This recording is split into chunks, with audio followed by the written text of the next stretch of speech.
Hello and welcome to Heartlight Vedic Astrology. In today's talk, I was going to go through an analysis for the full moon or Purnima coming up November 27th, just around the corner.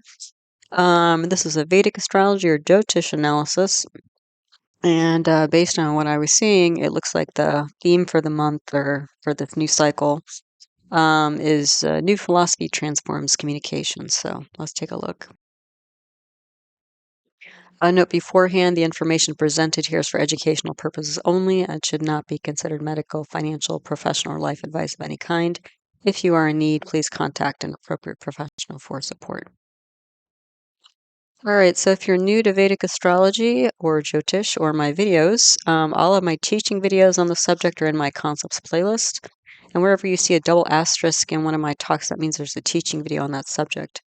Again, if you're a beginner, you might find the following list of videos helpful to get more out of my talks, especially these interpretation talks, because they integrate a lot of different concepts. So, the more that you know, the more you'll probably get out of it.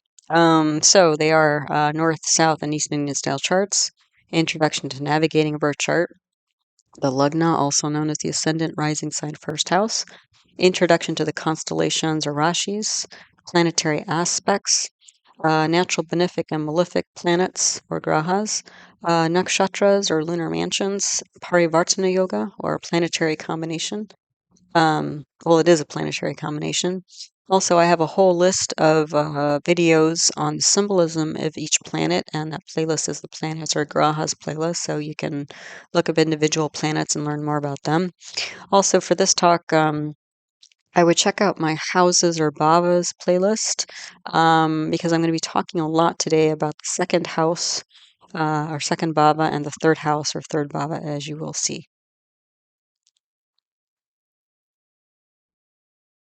Okay, so let's take a look at the chart for this full moon coming up. The exact time of the full moon, November 27th, 2023, 4:16 a.m., and that's Eastern Standard Time. It's the time zone I live in.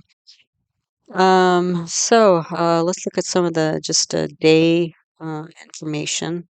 So the day lord is the sun, and the hour lord or hora lord is also the sun.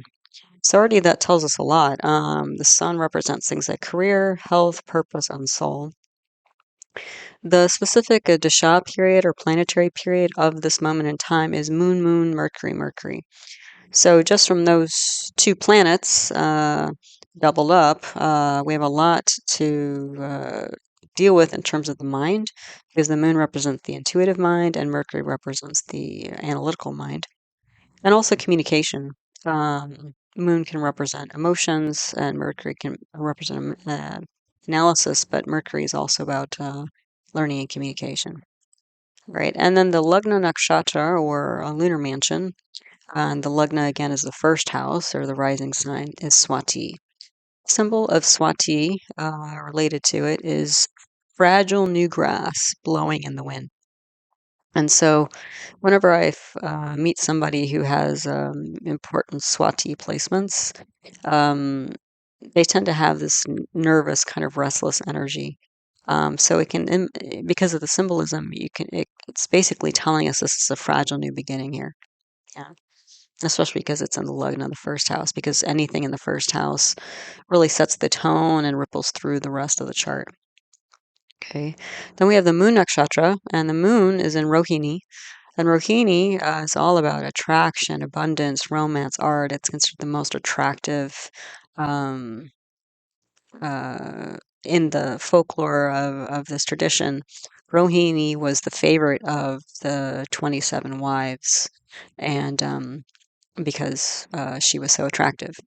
Um, and so there's just this, again, attraction, romance, abundance, art type energy, which is really nice because what that means is since the moon is in this placement, that means the moon is thinking high minded, beautiful, um, kind of romantic like thoughts. It doesn't have to be like romance the way we think about it. I think in these days where it's like, a couple getting together or something, but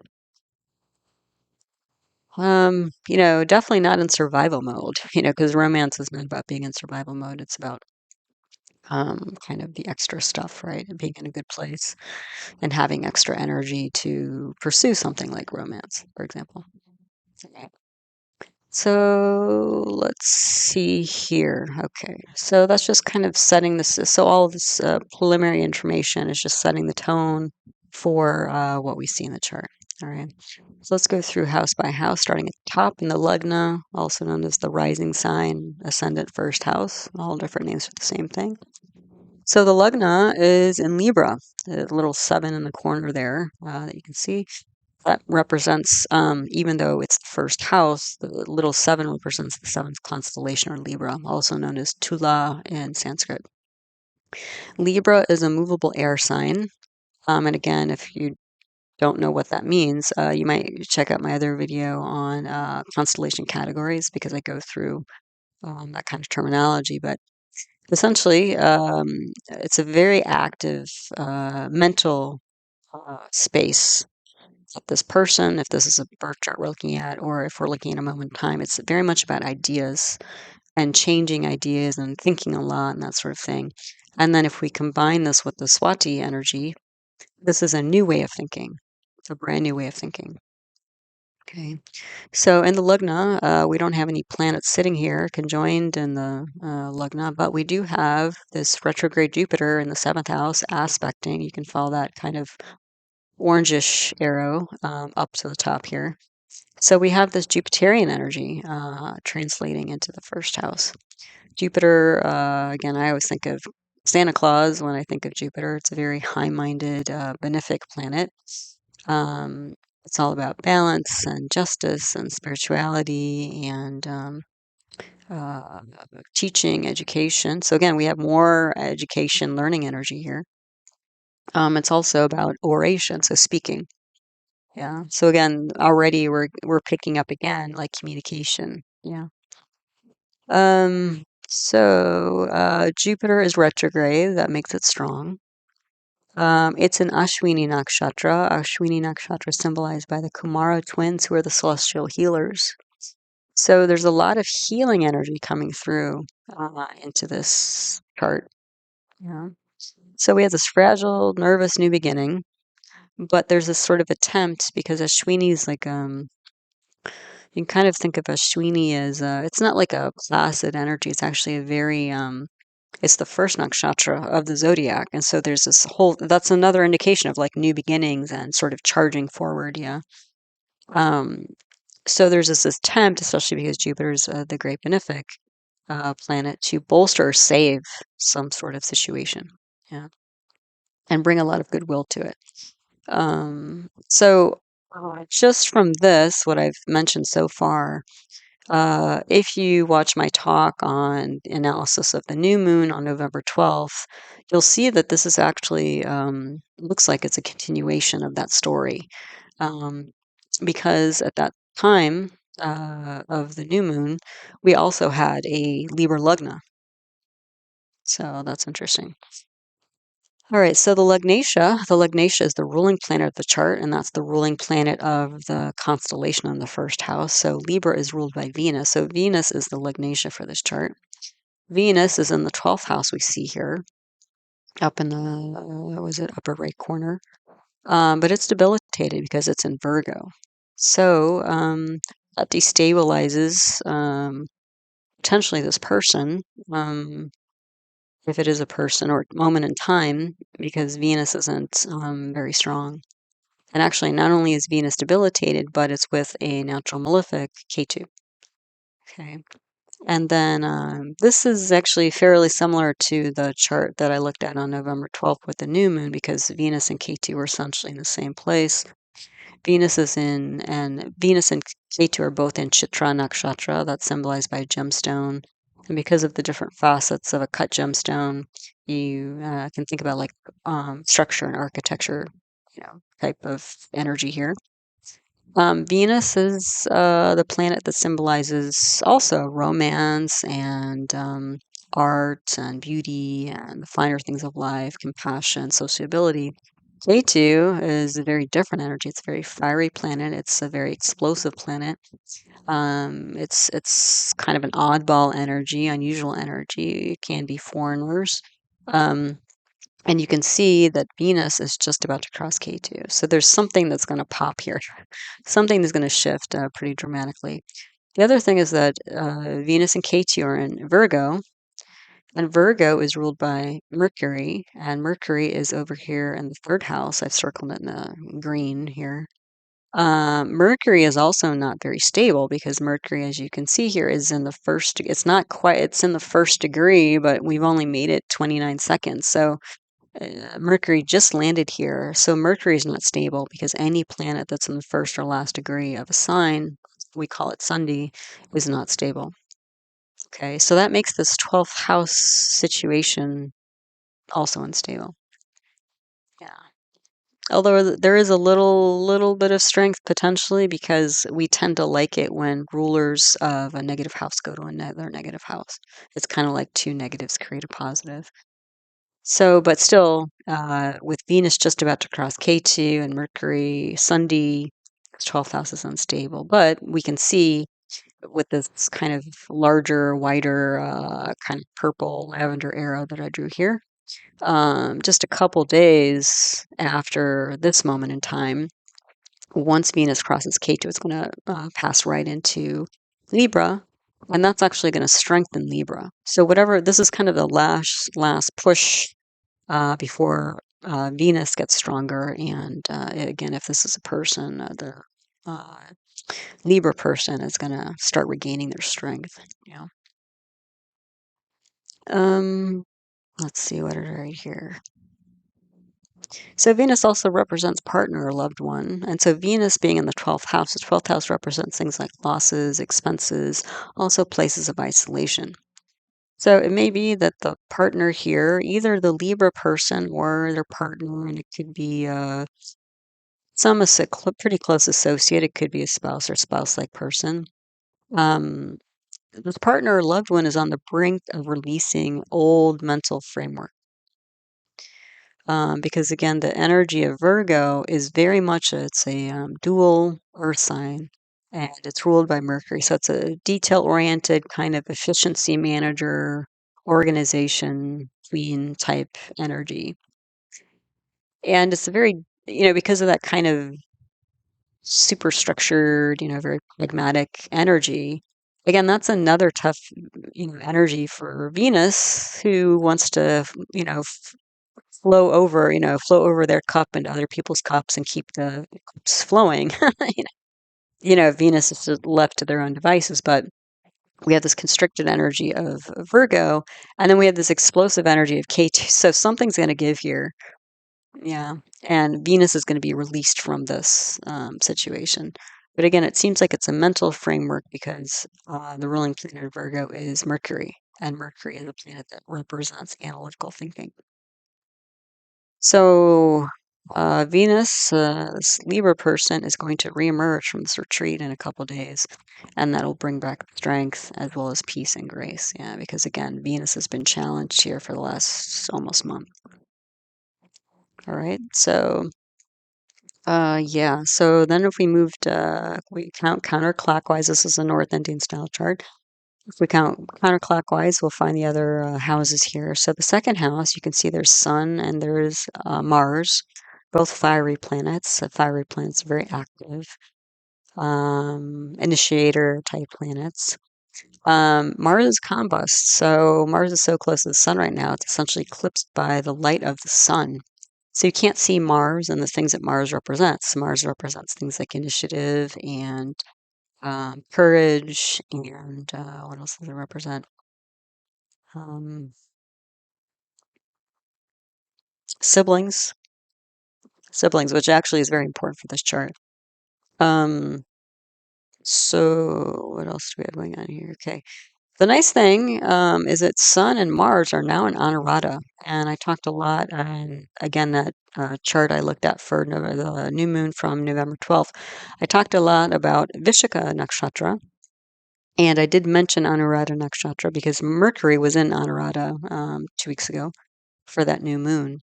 But just to recap, the Vishaka nakshatra is a lunar mansion that's symbolized by a victory gate. But it's the kind of victory that it's like victory at all costs.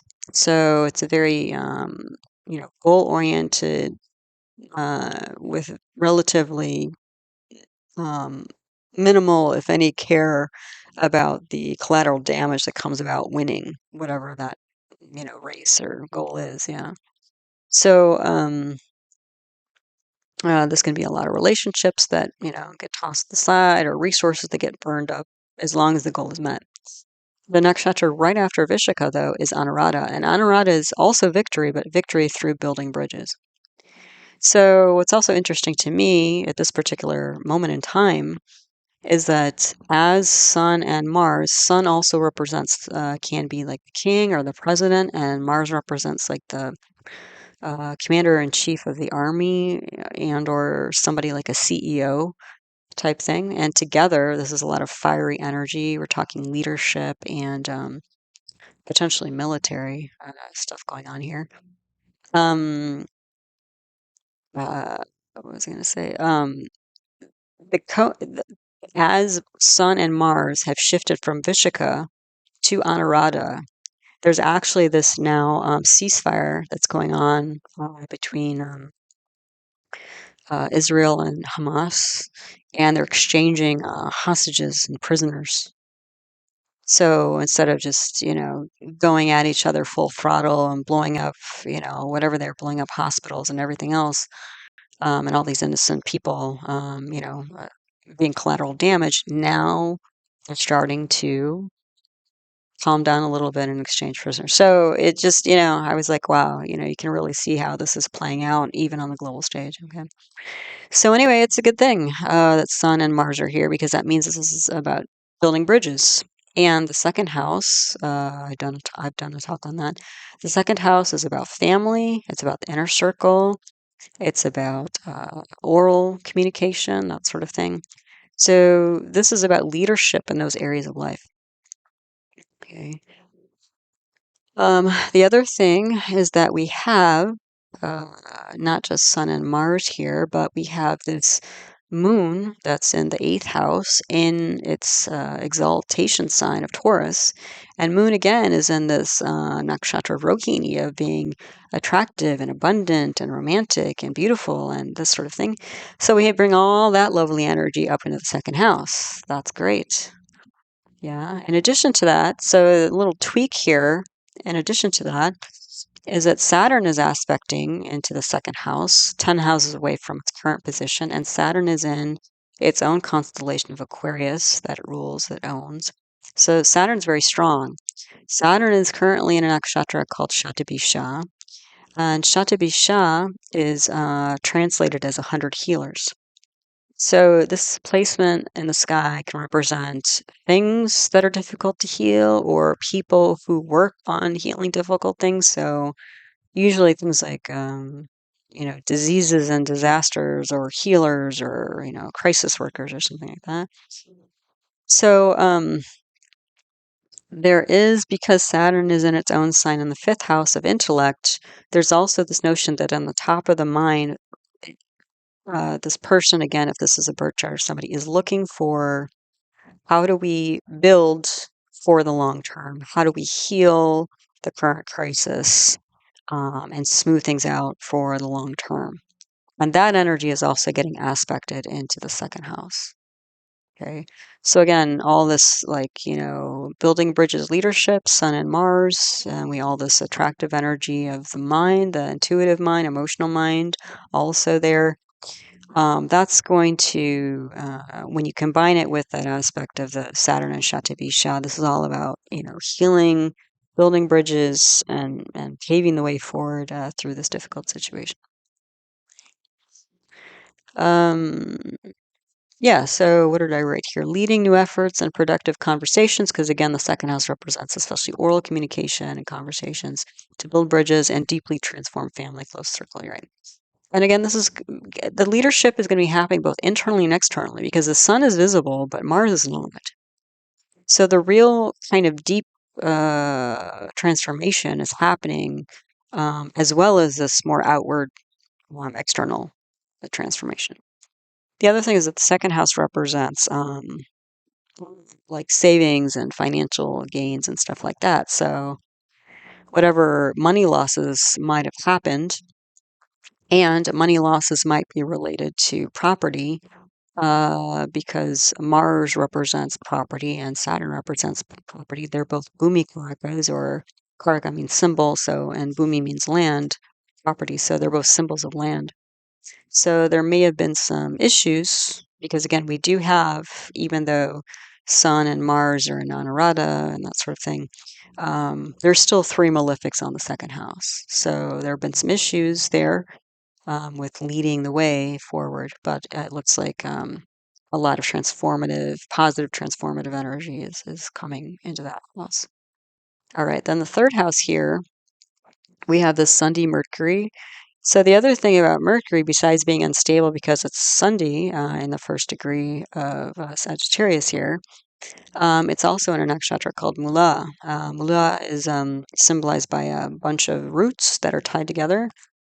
And the deity associated with Mula is Kali. So Kali is the goddess of destruction and darkness. So that's a little bit foreboding. Um, so what I was seeing here in this third house is that Mercury represents communication, and it represents even more so written communication if left by itself. And the third house also represents written communication. So there may be issues. There might have been a cutoff of written communication, like maybe somebody stopped texting or emailing or something like that. It could also be like electricity went out or something like that, because Mercury can represent that kind of thing. We do have this retrograde Jupiter aspecting into this house. So since Jupiter's aspecting into its own house, that at least helps this Mercury that's challenged here by being Sunday and in Mula, because Mercury is sandwiched in this Jupiterian energy, this kind of healing, crisis, savior energy that Jupiter's representing, because Mercury's in a sign of Jupiter and Jupiter is aspecting into its own sign. So that's actually helpful here with Mercury. So that, I think, gives some optimism here. But the Mula, and that also brings a more positive interpretation of Mula. Mula can again be just, if we had a Saturn in Mula, or actually, that's when the whole COVID pandemic set off, was that Ketu was in Mula and Saturn was also. So you had 2 natural malefics, and Saturn was retrograding over Ketu. So every time, if I remember, like 2, yeah. So when Saturn went by Ketu, that's when really just everything blew up with the whole COVID pandemic. So, Mula can nobody escaped them, that situation. But again, we do have this Jupiterian energy, encasing this Mercury, which I think is helpful. The other thing about the third house is it classically represents siblings. And Mercury can represent people who are um, kind of colleagues, like business colleagues, that sort of thing. So there might be like and well, not just siblings, but the third house can represent people who are kind of like siblings, like people who are on the same level as you, like not a boss or a parent who's sort of above you, and not like a child who's dependent on you, but somebody who's like kind of parallel to you.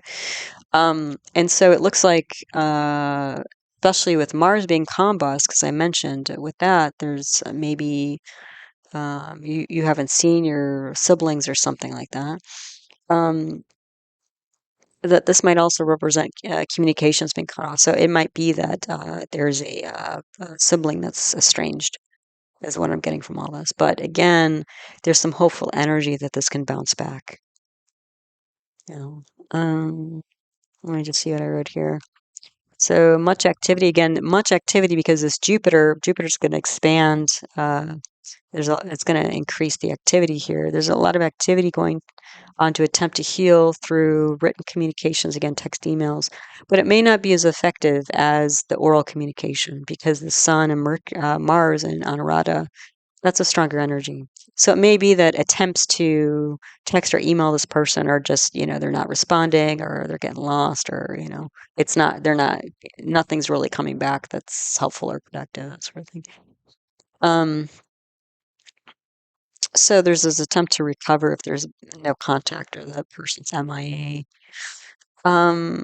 There's also this notion of, because again, Mercury represents the analytical mind, that the mental habits, analytical mind, the way that somebody's perceiving the situation or decisions they made around the situation were pretty harsh and destructive. And so there's a attempt to revise that, whatever harsh communications have happened in the past, or, destructive decisions that have happened, to really revise that. Okay, then the fourth house here, we don't have any planets or aspects here, but fourth lord is Saturn. So again, we get back to this Swa, Swa means planet in its own house. So massively strong Saturn and Satabhisha. So because again, Satabhisha is this 100 healers, sort of crisis situation. This could be trouble at home, because that's what the fourth house represents: home, mom, property. So again, we're getting property here, and that's I think important as we go through as we continue with the analysis of the chart and its subcharts. And this can again be due to this like previous philosophy or engineering, because the Saturn is in its own house of Aquarius in the fifth house. So that's Saturn in Aquarius is like very much like a NASA scientist type energy, especially since it's in the fifth house. This is how this person thinks. When you first meet them, you're gonna notice pretty quickly they're very scientific and analytical and that sort of thing. The fifth house, again, Saturn, I just mentioned that, Saturn, Swan, Aquarius, NASA scientist type. So again, far out, long-term ideas and planning. And this long-term planning and ideas that are being percolated here, or being incubated here, are going to be integrated with the more wise and spiritual advice, because this strong Saturn is aspecting 3 houses away onto that Jupiter. So not only is Jupiter kind of broadcasting this, benefic, high-minded, compassion energy, but behind that, related to that, is this long-term kind of Aquarian energy. Yeah. So it's gonna slow this process down a little bit, but it's gonna try to iron out the wrinkles, you know, uh, as we go along, because again, Saturn is such a slow-moving planet. Saturn is not going to return back to Aquarius for almost 30 years. So every time Saturn goes through a house, it's basically going to restructure that house, and that's what's going on here. So not only is the situation getting restructured, but this person's thoughts and ideas are getting restructured for long-term planning. But it's going to be a slow process. It's not going to be fast, but it'll be long-term and enduring. Yeah. All right, so let's look at the other houses. Okay, so this is essentially the same slide, just the text on the right is different, because we're going to go through the other houses. So if we look at the sixth house here, we have this Rahu in Revati. That's actually not too bad. I was mentioning, I went through recently, whose chart was it? Oh, Benjamin Netanyahu's chart. And we were kind of talking about a situation like this. Because he has Rahu in his, he has Rahu in Pisces like this. I think also in Revati. Anyway, Rahu in the sixth house can represent, the sixth house represents things like enemies, yeah, obvious enemies. And Rahu can symbolize things like ambition and kind of unusual or hidden things, or foreign things. So this can be like, potentially hidden enemies, foreign enemies. But because Rahu's in Revati, Revati is a lunar mansion that's related to hospitality, and it's a very gentle, kind type of lunar mansion. The other thing is that we have Venus, which is debilitated up in the 12th house here, aspecting here. So Venus is actually exalted in the sixth house. And Venus is, again, the planet of compassion and socializing and social good, and it's a healing energy as well. So what I'm seeing here is that, the enemies may not really be enemies. It might be that there was some misunderstanding here, whatever the situation is related to. But it doesn't seem like there's, even if there's some sort of skirmish here, it doesn't seem like there's really, it may not be that the people perceived as enemies are actually enemies. There just may be a misunderstanding, is what I'm saying here. But it is also going to bring this kind of gentle restructuring to relationships and bring them out of the danger zone. Because, again, this Venus, that's going to be relationships generally, is in this 12th house with K2. And, Venus is just about to cross K2, and Mercury is a Sunday, Mula, Mercury. Venus is in a little bit of trouble here, temporarily, until it, passes the gauntlet and lands in uh, Libra pretty soon, in a few days. But the sixth house actually is looking pretty good because Venus is exalted there, so that didn't worry me too much. The seventh house, again, retrograde Jupiter and Ashwini with the aspect of Saturn. I kind of talked about this already. So the partner of, maybe business partners or spouse-like partner for this Libra person, if it is a person we're looking at, um, they're making as successful efforts to bring measured, wise, long-term counsel to the situation. So they looks like they're acting as a spiritual advisor for this person.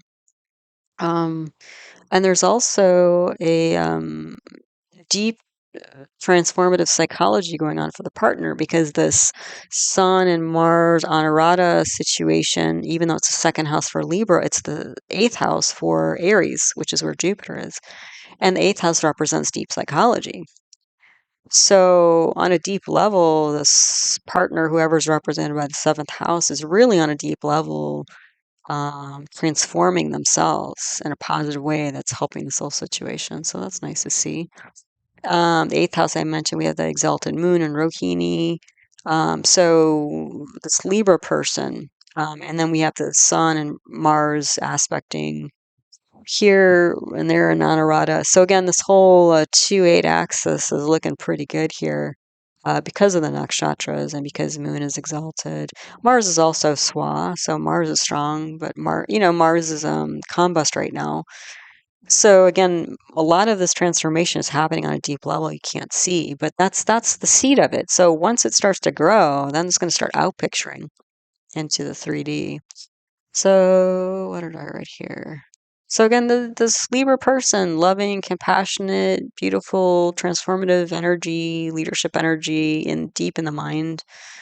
That's all pretty nice. And then the ninth house, the Mercury aspects here, and Mercury is aspecting in its own house. That's going to strengthen the ninth house.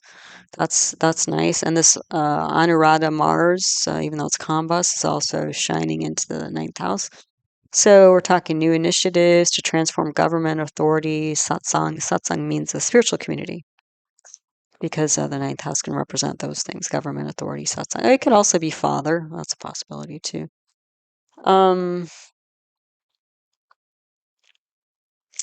Yeah. What else? So then we have the 10th house here. The 10th house, the Lord of the 10th house is this lovely moon we have going on in Rohini. So even in work, like that's what I was seeing, is that whatever this situation, it looks like some situation with the family is going on, but whatever kind of challenges it's creating or bringing to this Libra person, it looks like their family.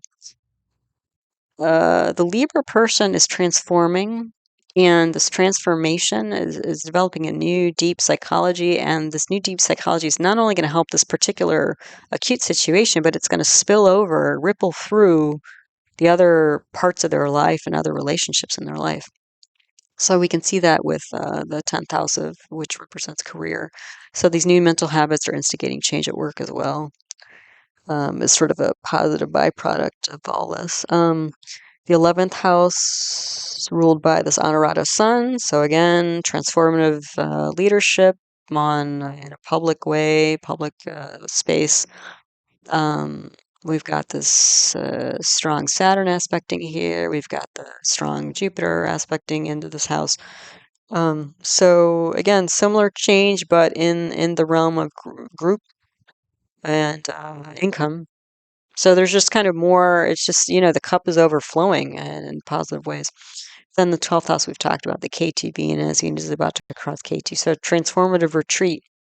And again, because Venus is a Lagnatia, the ruling house for the ruling planet for this chart, what this Libra person seems to have done is kind of step back and taken a moment to retreat and probably do something different to shift their mind, whether that's like meditation or could be anything. Maybe do some counseling or something like that. But again, once Venus crosses K2 and lands back in Libra, it's going to bring this new identity. It's going to be strength, freedom, and also this alternative practical counsel. Because Venus is the worldly counselor, whereas Jupiter's the spiritual counselor. And K2 is very much an alternative type of planet. So some new practice, maybe daily habit, mental daily habit is going to come, is going to come into the picture through whatever work Libra has done. And it's going to not only transform Libra, but the relationships, communication around them, and then looks like, again, the whole chart, their whole life, yeah. So the other thing I noticed in this chart is that if we look at the second house to all the houses, so not just the second house to the first house, but if we look at like the second house to the third house, that's going to be the fourth house. That's going to be that challenge. The lord of that is Saturn. That's going to be challenged. So we can see this, if the sibling is represented by the third house, the family, at least from the perspective of the sibling, is that there's going to be family issues. If we look at the second house or the fourth house, which is the fifth house, that's going to be the Swa Saturn in its own sign of Aquarius. That's going to be, again, this like, difficulties, but more long-term planning and attempts to heal, pave the way forward, that sort of thing. And the fourth house represents mother. So family of the mother, difficulties, but probably not as much difficulty with finances the way it would be for a sibling of this chart, of this Libra person. And if we look at the second house for the seventh house person is the spouse. This is looking pretty good. I already talked about that. And the second house for the ninth house, so this is the second house for father, inner circle family for father. That's that moon and Rohini. So pretty much everybody's got a really strong positive second house except for the sibling. And that's, I think, important. But again, there's like this ripple effect of all this, Anuradha energy, Rohini energy. That's pretty nice. The two challenge points, though, are Mercury. And again, we're running Moon Mercury here. So while the moon, the intuitive, emotional side of the mind is doing pretty well and going through positive transformation, the analytical mind is challenged here and looks like it's trying to catch up and stabilize into new mental habits that are more positive and productive. That's what I'm seeing here. The other thing when I was looking at this 12th house, again, because, on my mind through reading the news is like this prisoner exchange and everything. This could literally be release of prisoners. Because this 12th house can represent places of isolation and foreign places. This could represent a foreign prison, especially when you have K2 here. That can represent unusual, hidden, explosive, unusual events, that sort of thing. And Venus, as I mentioned, is constricted here in this dual Earth sign of Virgo with this K2. And again, once Venus crosses K2, that's like a release explosion out of this, like, very tight and chaotic 12th house. That's going to be much better for Venus. The 12th house, and this kind of, again, that's another interpretation here, but that does fit with just what's going on the world stage. This could also represent like getting out of drug rehab. So that might, click with some of you. Because again, the 12th house places of isolation, like a hospital, not just a jail, but like a hospital, that sort of thing. Or like a drug rehab, because why do I say drug rehab? Because K2 and Rahu are associated with things like addictions, that sort of thing. So, those are some other storylines that you could draw from this type of chart. Okay, so let's take a look at the subzodiacs or amshas. So the first set here, these are all relationships. And just to know, again, the current dasha planetary period that we're talking about at the moment of this full moon is Moon Mercury. And that's going to shift to Moon Ketu on January 5th of 2024, so right after New Year. This first chart here, this is Devamsha or D9. And this is the chart that represents spouse or partnerships. So we're mostly seeing positive things here because, again, what I've done is I've circled Moon and Mercury and K2, since those are the planetary pairs we're looking at. And I put in a few other markers of things that seemed, important. So you can see Moon and Mercury are in a positive house as well as K2. So I don't think, just from that, I don't think things are too bad for the spouse here, which actually correlates with the natal chart because the spouse had that retrograde Jupiter and Ashwini, so they're trying to help the situation, be supportive.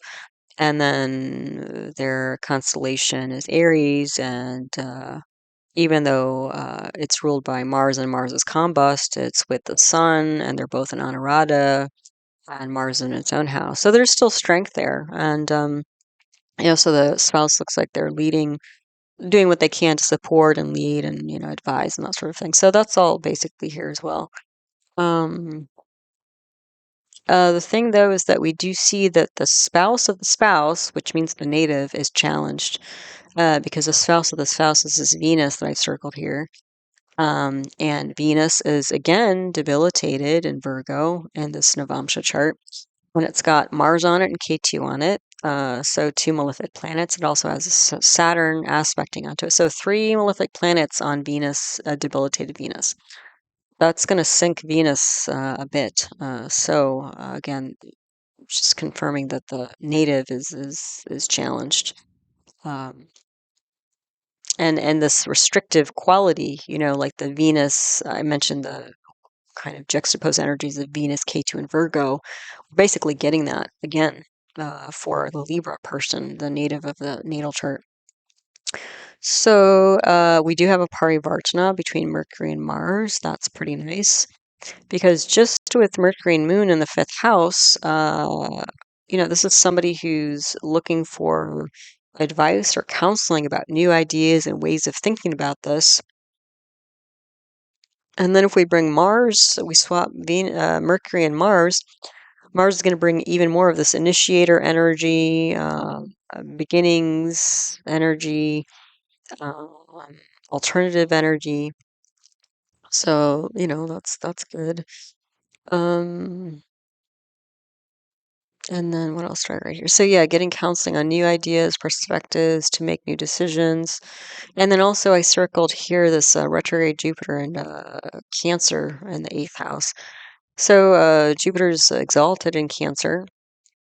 So, this is that very positive, alternative, deep psychology um, coming from the spouse that's going to, support the whole chart really, and the native of the natal chart. So, a very deeply compassionate spouse. So, spouse is, not getting tripped up here too much and is actually contributing positivity to the situation to help out. So that's good. The Dracana D3, which represents siblings, that's the next chart here, is quite different though. The siblings chart is very challenged. So the other thing to note is that the siblings subzodiac here, I circled the little 7 in blue, aqua. When we have a subchart that's the same lugna as the natal chart, that means it's significant.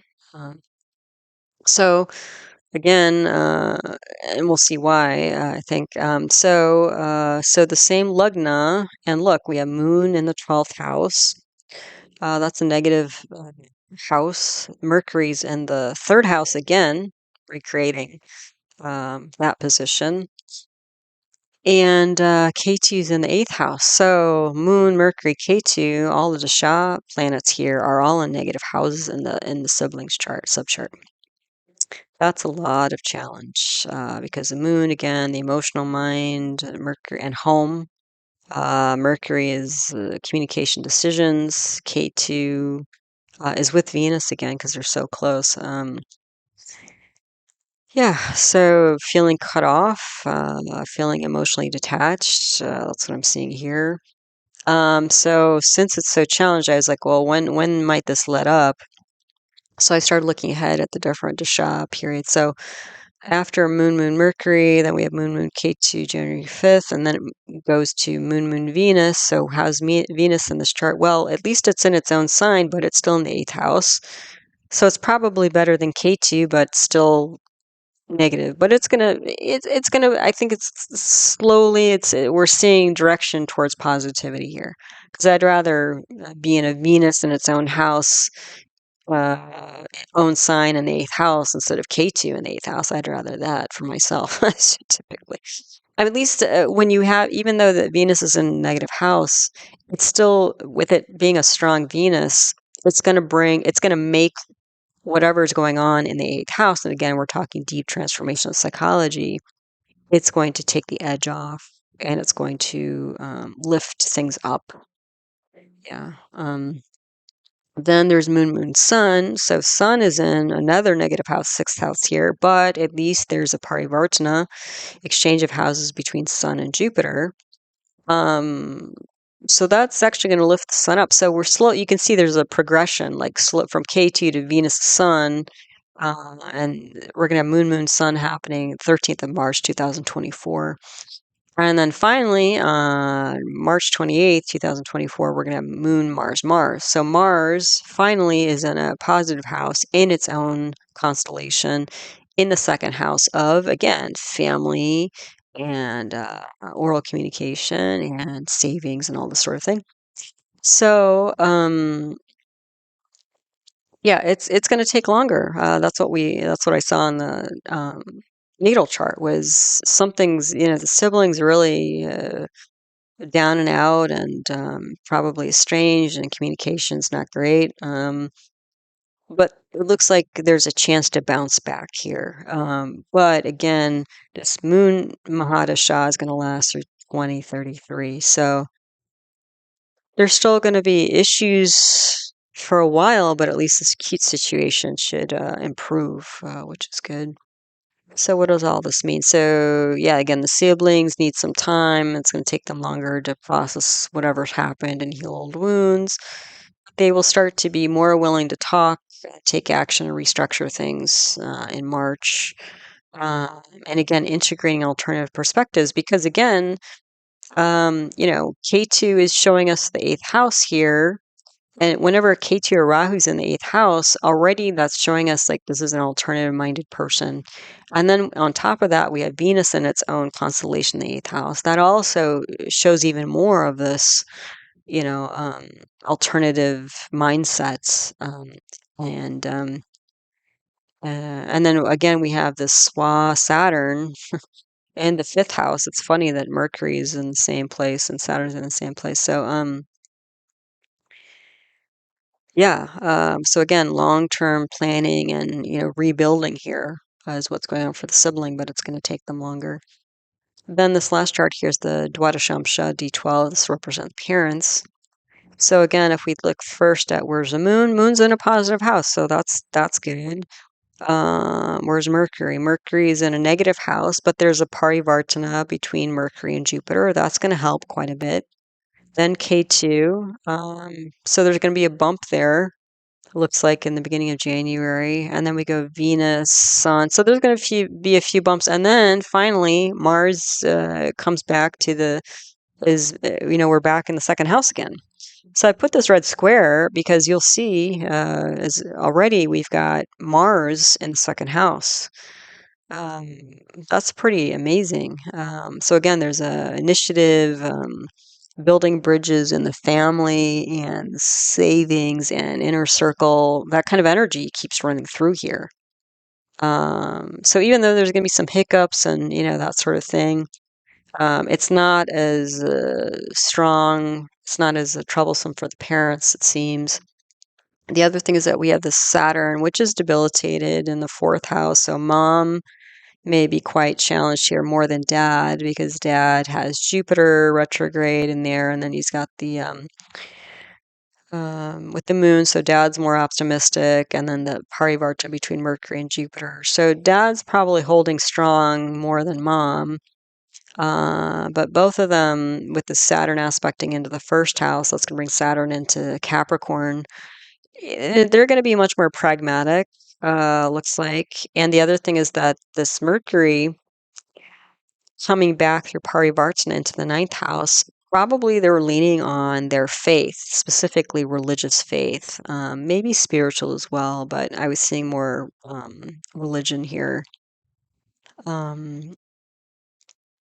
So they're going to be more kind of practical, old school, kind of, let's get the family together, that sort of thing. And they have a family meeting. Like I could see that kind of conversation going on. Doing what they knew to do and what they're used to bring about healing to not only the situation, but the family, because it looks like something happened here with money or property again, because again, Mars represents property.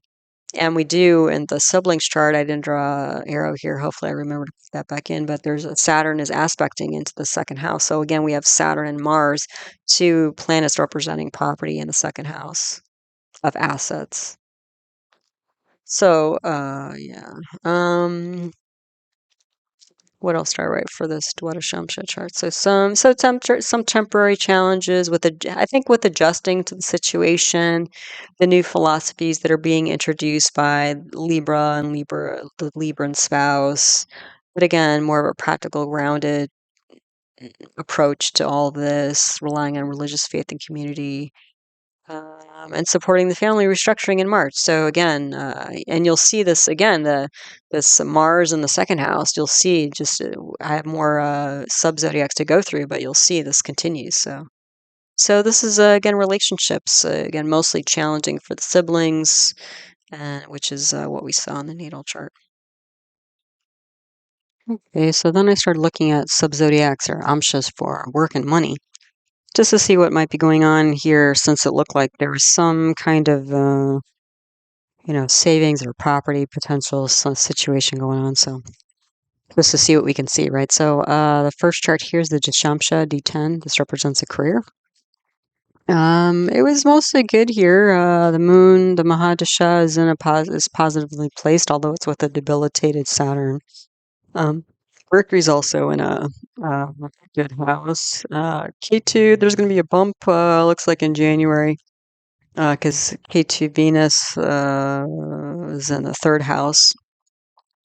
So it looks like there's going to be a temporary dip with work in January. It looks like it was due to like newly communicated policies is what I was guessing here, because Saturn's debilitated and Saturn rules the third house in the subchart. So that's like bureaucracy, red tape, that sort of thing. And the third house is communication. So something at work, some new policies that I don't know, don't really work or weren't well communicated or don't make any sense or something. It's going to throw everybody off as they're trying to adjust or, or whatever. But otherwise, it didn't seem like there's a big thing going on with the career. The Rudramsha D11, that's the next chart, that represents income. This is also mostly good. The moon, the Mahadasha, is in a positive house. Mercury also. K2, there's going to be a little bit of a blip, looks like in early January, because K2 is in a negative house. But then Venus, we go back to Venus in a positive house, and then Sun. And then Mars in March is going to be in the second house again. So we get the Saturn-Mars thing going on in the second house again. What did I write here? So there might be a short dip in income. This might be related to the holidays, like if somebody's in sales or something. And people were busy spending money in other directions with the holidays or something, or they weren't out. They weren't, doing their usual, spending habits and stuff were different, that sort of thing. If that influences income, but it doesn't look there's going to be a big up here. Um, and actually, we don't usually take parivartanas, but there is actually a parivartana between Mercury and Ketu. So that actually brings K2 up. So actually, there won't be much of a dip in income. Looks like again, it's nothing major here. But this may mean with this Saturn and Mars in the second house, it might actually mean that some of this income is being invested in, or starting to derive profits from family property in March. So whatever this sounds, it looks like family property situations going on is going to start, paying off to some extent in spring. So that's nice. What else do we have here? So then the last chart here is the Chatratamsha. This is D4 and assets. So this is heavily challenged, the asset category here, because Moon is in the 8th house. That's a negative house.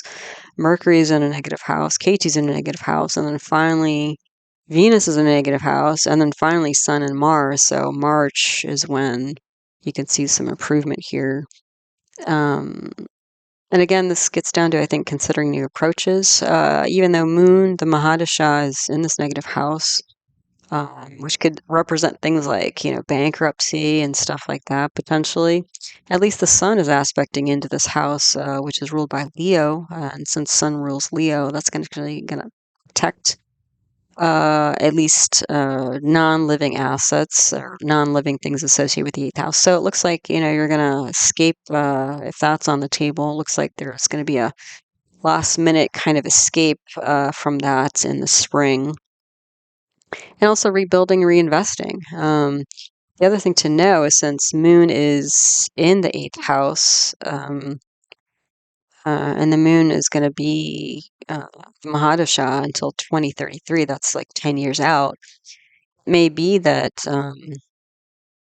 once, the Moon period may not pay off if there is an investment in property. I mean, there's a little bit of income, coming through, it looks like, positively, through the Rudramsha D11, but to really pay off, it might be, I don't know, trickling in, because again, Saturn, there's a swa Saturn in Aquarius in both the D11 and the D4. So whatever, it may start to flow, income may start to flow in the spring, but it's going to be slow and steady and long term.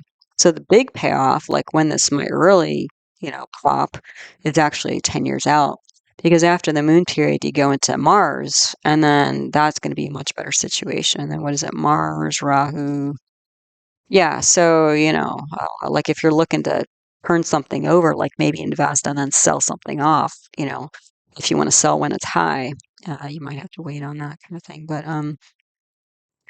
yeah, it's pretty good. Oh, the other thing is, Mercury is aspecting into the 6th house, where Venus and K2 are. So that's actually going to bring Venus and K2 up a bit. But still, there's going to be challenges. But yeah, so it does look like issue with, work and money is mostly like long-term assets, it looks like. But it looks like it's going to be okay if you can hang in there, if you have the luxury of hanging in with the investment for 10 years or so. Okay, so then, even though I didn't really touch on health from the natal chart, I don't know, somehow I guess my intuition took me there. So I decided to look at the subzodiacs or amshas for health, related to health, and I did find it interesting, so I thought I'd show you guys. So at the top here, we have the Tajik Shashtamsha, or the D6, and this is for acute illness. And so again, if we're looking at Moon, Mercury, K2 first, because those are the planetary period, most active or indicative planets for the current and upcoming planetary period, then Moon is in a negative house for acute illness. So yeah, there's going to be some challenge there. Luckily, we have this retrograde Jupiter aspecting into this house, so that's going to lift Moon up. The other thing is that this Jupiter, we're not running Jupiter, but just the fact that Jupiter is in the second house, again, if we're talking about oral communication and assets and family and things like that, there's going to be this goodwill coming through those areas of life, and that goodwill is going to help lift up the mind for this person. So and because it's an acute illness, it may seem like it's chronic because things are going to keep popping up during the rest of the Moon Mahadasha, which is again about 10 years. But again, it seems like one of the things that will help is that, again, this spirituality, this goodwill that's coming through the family and assets, and especially communication. So I kept coming back to communication, and I'll talk more about that in terms of what potentially could be done. But even things like, positive affirmations and things like that, and speaking well to other people and doing your best to speak well with and to other people, even during challenging times, is going to be important here. Because again, we don't always say this explicitly, but all of this Vedic astrology, Jyotish stuff, at the base of it is the idea of karma. And so we're always creating karma. So even if, through our thoughts, our words, and our actions. So usually it goes in order. So you have the thought first, and then the words happen either internally or externally, and then the actions come typically. Not always, but usually the thought usually has to come before the action or the words, and then it starts driving a direction and creating karma, for better or worse. And so it just seemed here like a really important thing to consider is communications in terms of the karma that it creates. And I'll talk more about that in the next slide. But again, just to point out and mention what's these running themes that keep popping up through the analysis today. So again, there will be challenges. This will lift up fairly quickly, like even in January, it looks like, because we're going to K2. At least there'll be some improvement, January 5th or so. And then you go K2 Venus. Venus is exalted and Pisces in the 11th house, and K2 is in a strong has a strong dispositor and is with this exalted Venus. So things are at least acutely going to improve mentally. I think that improve communication is going to improve pretty quickly. At least that's the starting point of this turnaround here. But just over the course of the next 10 years, what's going to help? So support positive speech. I mentioned that because Jupiter is in the second house, but also like alternative methods and esoterica. So this is the retrograde Jupiter aspecting into its own sign in the 8th house. Because again, Sagittarius is all about ideas and philosophies. And the 8th houses can be negative, but some of the positive things that come out of, what do they say? Like 95% of the 8th house stuff is negative. But 5% of it is quite positive, actually, like things like yoga and Ayurveda, so traditional Indian medicine, and even Jyotish. Jyotish is an 8th house thing. So, yeah, usually when people start studying Jyotish seriously, their 8th house is active. So that was true for me.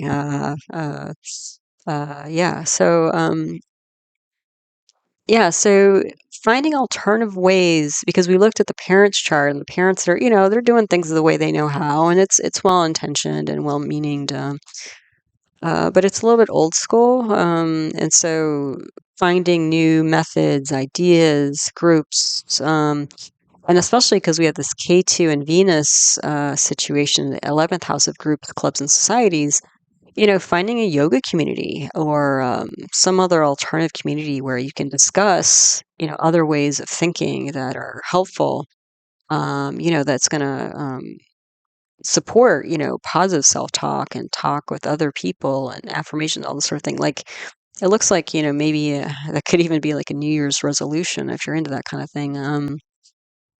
To get some support in terms of keeping the mind and communications, in a good place. So then if we look at the next chart, this is the Tajik Ashta Mamsha, or the D8. This is for chronic illness. I was glad to see that the moon here, which is the Mahadasha, is actually positively placed. So that was good because that to me indicated that this wasn't really a chronic illness, again, although it might seem that way. It's not like somebody's going to discover that they're bipolar or something like that, where, it's just for the rest of their life they have to manage it or deal with it, that sort of thing. But there will be a temporary challenge until January because Mercury is in the third house, which is negative. But luckily, the sun is aspecting into its own sign of Leo there, so that's going to support Mercury. Um, give it a little bit more of a stable base. But again, we've got this retrograde Jupiter in the second house, so positive speech and good intentions from family and good investments, that sort of thing. And support of the inner circle, if not family. The second house represents inner circle. And alternative spiritual community, because you do have Moon in the ninth house, which represents things like satsang or spiritual community. And the ninth house is ruled by Aquarius. Aquarius is ruled by Saturn. And Saturn is in its other own sign of Capricorn in the eighth house. So, we're looking at alternative um, spiritual communities here. That's going to support, um, the mind and emotions, both the emotional mind and the analytical mind. Help somebody start to see things differently. If they can see things differently, then they'll start to, talk about things differently and do things differently. So it all kind of out pictures from there. Um, and again, there's this overflow. So like this Jupiter that's retrograde, it's exalted in the second house. It aspects into the 10th house of career, where you have this exalted Venus, again with Ketu and Rahu. So there's this alternative situation, but all of this is actually, surprisingly, even though the issue may be with family and family property, this may actually help somebody really rise in their career because of the things, because of this challenge kind of forcing or seemingly forcing or encouraging the discovery of new ideas, because there needs to be something that shifts in order to find a resolution. That even though initially this is all happening or caused by this family situation, it's actually going to bring positive effects to the work situation, because everything that this person is learning about communication relationships is going to improve the career as well. So, that looked pretty good to me. And then the bombshell here, the D27, the last chart, this is general strength. So there's some challenges here in maintaining mental balance, frankly. So again, the moon is now in the 12th house. Mercury's in the 12th house. Ketu's in a positive house. But moon and Mercury are with a debilitated Saturn in the 12th. So again, the moon Mahadasha runs about 10 years. So especially over the next decade, this could really, because of the challenges that come up and the afflictions that happen with the mind, relationships, communications, and even siblings, because the Mercury was related, at least in the natal chart, with the third house of siblings, is that when these challenges come up, if the new attitude or new habit is to retreat and meditate or use whatever practice one learns through this, short-term journey here, is that's going to just turning to those new practices to help rebalance the mind and come back to a positive mental space. Not only does it create better relationships in the short term with people, but it's actually creating more positive karma. So that's the whole game here, really. But yeah, Moon and Mercury in the 12th house, there's some challenges for sure. There might be a little bit of a lift in January. Um, but then you can see it bounces around, then Mercury, Sun, but then back to uh, Mars, Mars, Jupiter, Rahu. So there's going to be ups and downs over the next decade mentally. And this might feel, the person might feel very drained by it, frankly. Because again, this is going to be going on for the next decade. So, and there might be a tendency to isolate or go on retreat. But again, if you think of this more of like a lifestyle rather than a band-aid, because a band-aid is not, I think, going to be enough based on what I'm seeing here. This is something where it's like, okay, yeah, you learn this meditation practice or whatever type of practice, marma therapy or whatever. Um, and that's great, but to really help, because again, if you're looking at these charts and you can anticipate for the next 10 years, it's going to be a little bit of a roller coaster. The more solid you can be in these daily practices, even when you're feeling well, when the challenges come, they're not going to, throw you off balance quite so much, because you're going to be more solid in your mental habits. You're going to more control of your mind, as opposed to just like, the wind comes and blows you to the side type of thing. Again, there's more info here about spiritual community. The Saturn that's in the 12th house of loss is aspecting into the 9th house of spiritual community. So you get more of that there. And you have a retrograde Jupiter in its own sign in the 11th house of clubs, groups, societies. So, that's a lot of looking for new groups, because again, it seems like this Libra person is like the leader. They and their spouse are kind of the leaders of journeying into this new world of ideas. Parents are supportive, but they're kind of old school. They do what they know. Sibling looks pretty challenged right now. So sibling may be too challenged to, they might need support to get them to, also potentially open up to some of these ideas. And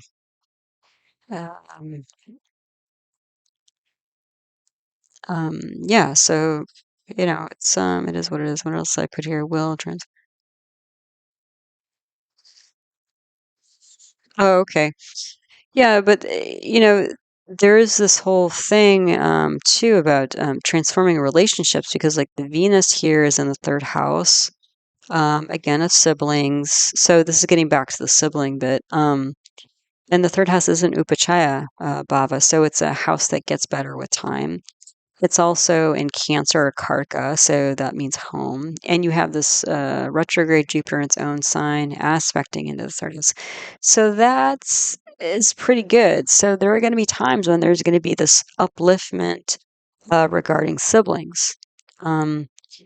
But again, the Lord of the third house is the moon. So it looks like it's going to be a bit of a roller coaster ride as far as siblings concerns, which the Libra person can find draining. So just anticipation of that, again, you might want to wrap your mind around whatever alternative practices that you find and engage in, that they really become a steady habit to help you more. So again, it just seems like all of this situation, even though it started off with like a family property situation and maybe estrangement with the siblings, that because there was enough challenge there, it encouraged somebody to find new practices that will actually help them in globally in their life. So that's the silver lining. And then because of what I was finding, again, the words, communication, karma a bit, and all this, and even like, starting off with like potentially family property and ending up with alternative practices or whatever. What came to mind was the Diamond Sutra. And so I thought I'd share a little bit of that, just as like potentially something new in terms of alternative ideas. If you're looking for, and this could even be considered upaya, which is a remedial measure.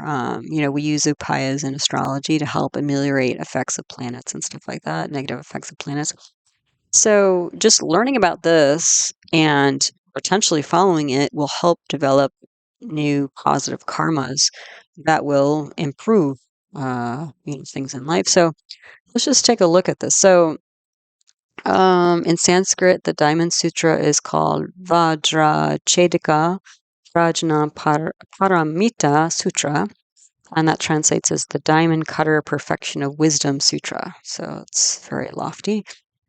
And so essentially what this is, and I got some of these, the numbers you see, there's a book that was written called The Diamond Cutter. And it's actually a Westerner who got trained as a Buddhist priest, I believe, in the East. And then one day their guru said, okay, now you take everything we taught you and you go to New York City into the Diamond District and you apply all the spiritual wisdom to a very deeply um, um, commercial enterprise. So, so good luck with that, and here's your plane ticket. So that's all very interesting, but there is a chapter in which this person was talking about how people in this Buddhist tradition use wisdom from the Diamond Sutra to manage first their thoughts, and then from their thoughts, their words and actions to develop better karmas. And by developing better karmas, they develop better results in their life. So this particular chapter had a list of different business problems. And then he not only listed the business problems, but from this Diamond Sutra Buddhist point of view, what you could potentially do to shift that result. Okay, so let's go through some of them. And the reason why I picked out these specifically out of the list of, I don't know how many it was, 30, 40 of them, I guess, just as examples he put in the book, where these are problems specifically due to speech, where the origin karma was from speech. And then how do you correct these issues? So let's look. So problem 6 and 7, they were kind of about the same, was when employees in management are fighting. And it was interesting, was last month in the United States, we had the car industry, we had like strikes going on. The Hollywood writers and actors went on strike. The biggest hospital system in California, people went on strike.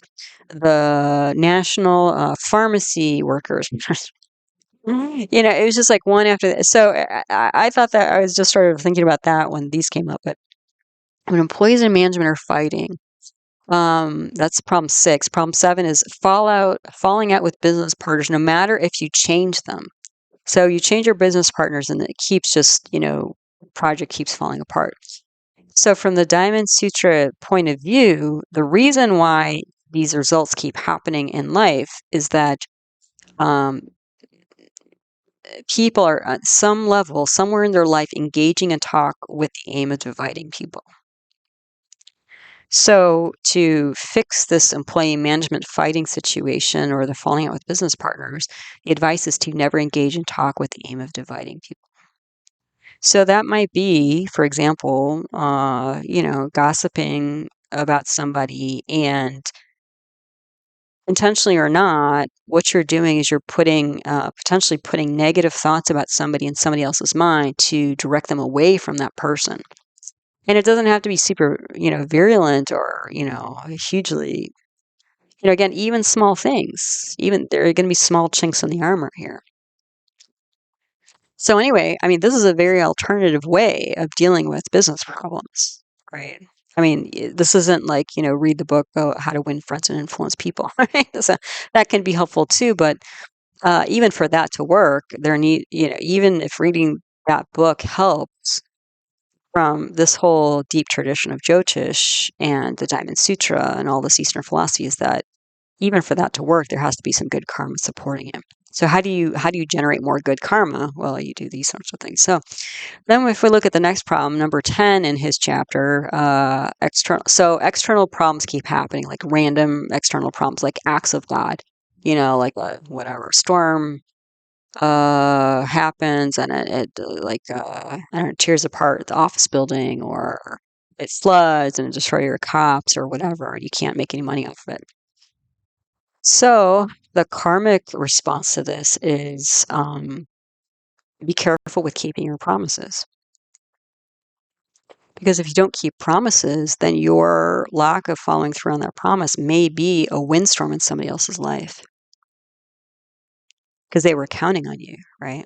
So you follow through and then you didn't deliver. So then, right, they're out of luck, right? So, which is also their karma.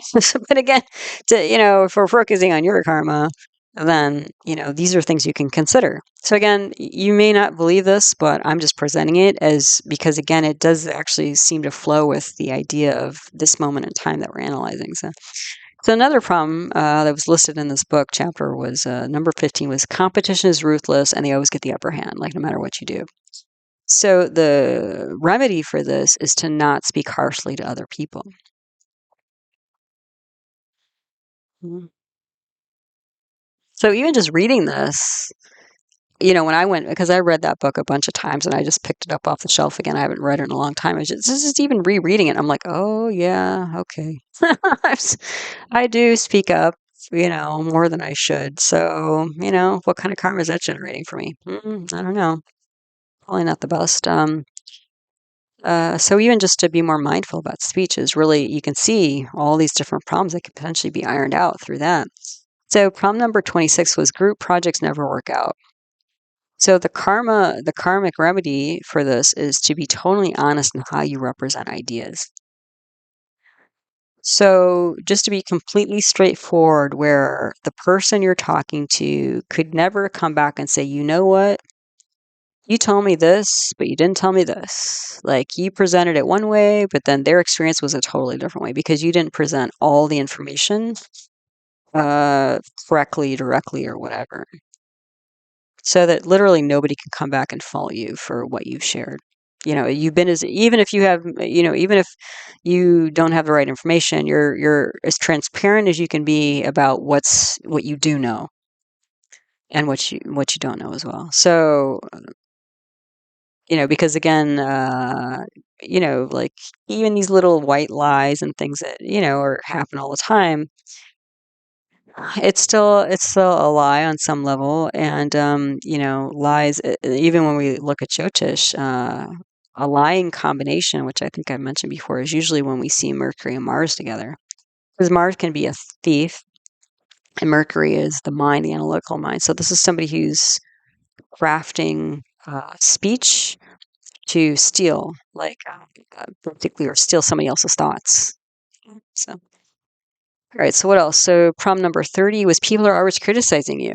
So if that's a problem, then the karmic remedy is to pay attention to how your words and actions affects others. Yeah. And then the last one here, number 37. So people don't respect what you have to say, and the karmic remedy is to avoid useless talk. So useless talk is talking about stuff that really doesn't matter. Because by talking about useless stuff, and that could be like, I don't know, stuff on the internet, social media, other people's business. Some people talk just to talk or fill the space, but it's almost like, silence would be better potentially.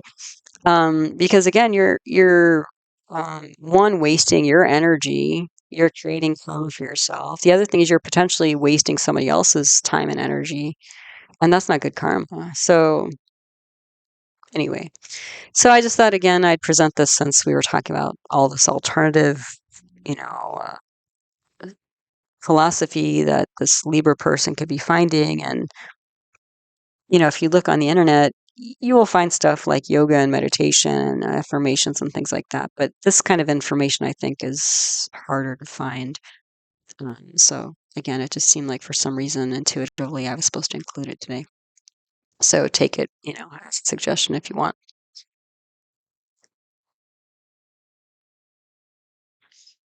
All right, so that's it. So that's the full moon coming up on the 27th. As always, I really want to thank you for your time and your attention and your interest in my work, and appreciate all your support with the channel, listening to my talk, likes, comments, questions, donations, all that. All of it's very much appreciated. So thank you. I do offer individual birth chart readings on Zoom. So if that's of interest, you can email heartlightastro@yahoo.com. I do also have another YouTube channel on natural medicine, and that includes other Vedic arts such as Ayurveda and yoga, as well as other paradigms of medicine like homeopathy and naturopathic medicine. And the name of that channel is Nature Source Care. So that's also out there if that's interesting to you. But as always, I hope you found this talk helpful and useful as you navigate the own energy cycles of your life. So until the next one, take care. Namaste.